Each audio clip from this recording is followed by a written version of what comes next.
ಅವನು ಹೇಳ್ತಾನೆ, ಅವನ ಮಾತು ನೋಡಿ, ಸೌಮಿತ್ರೇ ಶೋಭತೆ ಪಂಪ ವೈಡೂರ್ಯ ವಿಮಲೋದಕ.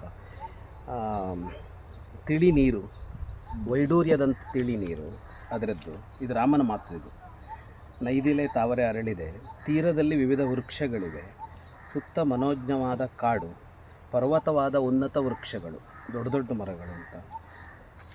ಎತ್ತರ, ಅದರ ಕೊಂಬೆಗಳೇ ಶಿಖರಗಳಂತೆ ಕಾಣ್ತಾ ಇದ್ವಂತೆ, ಮರಗಳ ಕೊಂಬೆಗಳು ನೋಡಿ. ಅಲ್ಲೇ ನಾನು ನಿನ್ನೆ ಹೇಳಿದ್ದೇನೆಂದರೆ, ಶೋಕಾರ್ತಸ್ಯಾಪಿ ಮೇ ಪಂಪ ಶೋಭತೆ ಚಿತ್ರಕಾನನ ಅಂತ. ನಾನು ಶೋಕಾರ್ತನಾಗಿದ್ದೀನಿ, ಅಂದರೆ ಅಷ್ಟು ನೋವಿದೆ ನನಗೆ, ಆದರೂ ಕೂಡ ನನಗೆ ಪಂಪೆ ಬಹಳ ಸುಂದರವಾಗಿ ಕಾಣ್ತಾ ಇದೆ ಅಂತ. ಅವನಿಗೆ ಪಂಪಾ ಸರೋವರಕ್ಕೆ ಬಂದಾಗ ಪ್ರಕೃತಿಯನ್ನು ಫೀಲ್ ಮಾಡೋದಕ್ಕಾಗಿದೆ. ಸೀತೆ ಕಳೆದುಕೊಂಡ ಮೇಲೆ ಅಷ್ಟೊತ್ತಿನ ತನಕ ಅವನು ಕಾಡಲ್ಲೇ ಬಂದರೂ ಕಾಡಿನ ಆಸ್ವಾದನೆ ಆಗಿಲ್ಲ ಅವನಿಗೆ. ಪಂಪೆಗೆ ಬಂದಾಗ ಅದು ಆಸ್ವಾದನೆ ಅನಿಸಿದೆ. ಆಮೇಲೆ ನಾನು ಇದನ್ನು ಹೇಳ್ತೀನಿ, ಹೂವುಗಳು ಅಂತ ಅಂದಾಗ ಹಸಿರು ಬಣ್ಣದ ಹುಲ್ಲುಗಾವಲು, ಕಪ್ಪು ಮತ್ತು ಹೂಗಳು ಹರಡಿದ ನೆಲದ ಮೇಲೆ ಬಣ್ಣ ಬಣ್ಣದ ಹೂವುಗಳು, ಅದು ಬಣ್ಣದ ರತ್ನಗಂಬಳಿ ಹಾಸಿದಂತೆ ಕಾಣ್ತಾ ಇದ್ದೆ ಅಂತ ಹೇಳ್ತಾನೆ ರಾಮ. ಅಷ್ಟು ವೆರೈಟಿ ಕಲರ್ಸಿನ ಇದು ನೆಲಕ್ಕೆ ಬಿದ್ದಿದೆ ಅಂತ, ಹಾಸಿದೆ ಅಂತ.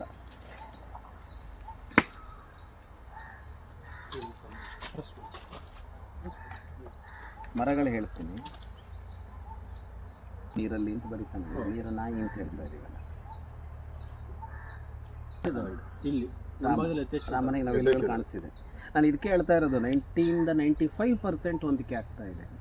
ಕಿಷ್ಕಿಂಧಕ್ಕೆ ಪೂರ್ಣ ಹೊಂದಿಕೆ ಆಗ್ತಾ ಇದೆ. ಕೆಲವು ಪಕ್ಷಿಗಳು ಹೇಳ್ತಾನೆ ಅವು ಇರಲಾರ್ದು, ಈಗ ಕೋಗಿಲಿಯೋ ಏನೋ ಬೇರೆ ಪಕ್ಷಿಗಳೇನು ಕೇಳ್ತಲ್ಲ ನಮಗೆ.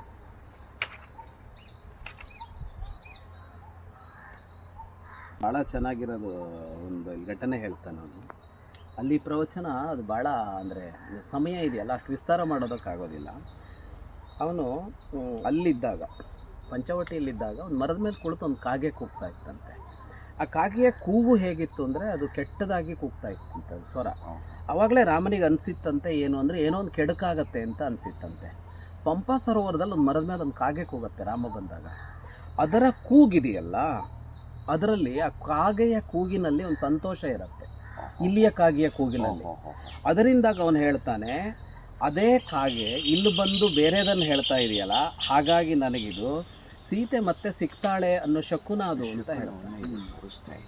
ಶುಭ ಸಂಕೇತ ಅಂತ. ಏಷವೈ ತತ್ರ ವೈದೇಹ್ಯ ವಿಹಗ ಪ್ರತಿಹಾರಕ ಪಕ್ಷೀಮಾಂತ ವಿಶಾಲಾಕ್ಷ ಸಮೀಪಂಪನೇಷ್ಯತಿ. ಒಂದು ಕಾಗೆ ಅಲ್ಲಿ ಕೂಗಿದ ಧ್ವನಿ, ಇಲ್ಲಿ ಕೂಗಿದ ಧ್ವನಿಯಲ್ಲಿರುವ ವ್ಯತ್ಯಾಸ ಇದೆ. ಅಂದರೆ ಪ್ರಕೃತಿ ಕೂಡ ಅವನ ಜೊತೆಗೆ ಒಂದು ಮಾತಾಡ್ತಾ ಇದೆ ಪಂಪೆಗೆ ಬಂದಾಗ ಅನ್ನೋದು ಗೊತ್ತಾಗುತ್ತೆ. ಬಗ್ಗೆ ವರ್ಣಿಸ್ತಾನೆ ರಾಮ.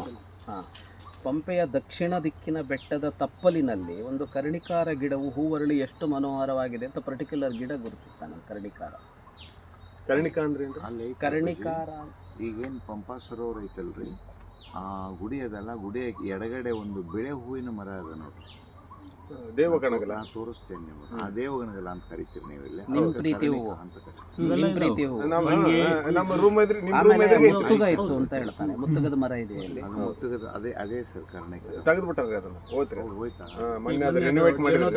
ಜಾಜಿ, ಮಲ್ಲಿಗೆ, ಕರವೀರ ಇವುಗಳಿದ್ವು ಅಂತ ಹೇಳ್ತಾನೆ. ಅವು ಇರೋಕ್ಕೆ ಸಾಧ್ಯ ಇಲ್ಲ ಈಗ, ಪ್ರಾಯಶಃ ಮನೆ ಅಂಗಳದಲ್ಲಿ ಮಾತ್ರ ಬೆಳೀತೇವೆ, ಕಾಡಲ್ಲಿ ಬೆಳೀತಾ ಇಲ್ಲ. ಕೇದಗೆ, ಲಕ್ಕಿ ಅಂತ ನೀವು ಹೇಳ್ತೀರ, ನಮ್ಮೂರಲ್ಲಿ ಲಕ್ಕಿ ಇದೆ. ಕೇದಗೆ ಇತ್ತಂತೆ, ಇರುವಂತಿಗೆ ಇತ್ತಂತೆ, ಮಾಧವಿ ಇತ್ತಂತೆ, ಮಾಗಿ ಮಲ್ಲಿಗೆ ಇತ್ತಂತೆ. ಇದಿಷ್ಟು ಹೂ ಬಿಡುವ ಗಿಡಗಳು.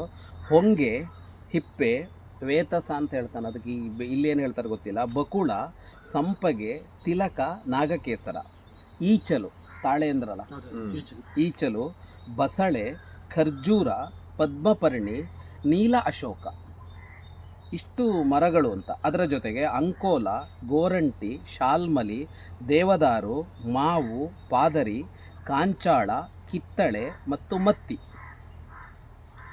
ಕೇದಗೆ, ಚಳ್ಳೆ, ಬಾಗೆ, ಶಿಂಶಪ, ಧವ, ಬೂರುಗ, ಮುತ್ತುಗ, ಕೆಂಪು ಗೋರಂಟಿ. ಹುಲಿಗೆ, ಕೆಂಪು ಬೂರಗ, ಚಂದನ, ಸ್ಪಂದನ, ಇಂತಾಲ, ತಿಲಕ ಇಷ್ಟು ಮರಗಳು ಪಂಪಾ ಸರೋವರದ ಸುತ್ತ ಇತ್ತು ಅಂತ ಹೇಳ್ತಾರೆ. ಈ ಥರ ಮರ ಪ್ರತಿ ಬೆಟ್ಟದಲ್ಲೂ ಅವ್ನು ಬೇರೆ ಬೇರೆ ಹೇಳ್ತಾರೆ. ಅಲ್ಲಿ ಅಂದರೆ ಇದಲ್ಲ, ಸುಮ್ಮನೆ ಹೇಳ್ತಾ ಇಲ್ಲ, ಋಷಮುಖದಲ್ಲಿದ್ದಾಗ ಯಾವ ಮರಗಳು ಕಾಣಿಸಿದ್ವು ಅಂತ ಬೇರೆ ಬೇರೆ ಉಲ್ಲೇಖಗಳು ಸಿಗುತ್ತೆ. ಈ ಉದಾಹರಣೆಗೆ ನನಗೆ ಸಿಕ್ತ್ರಿ.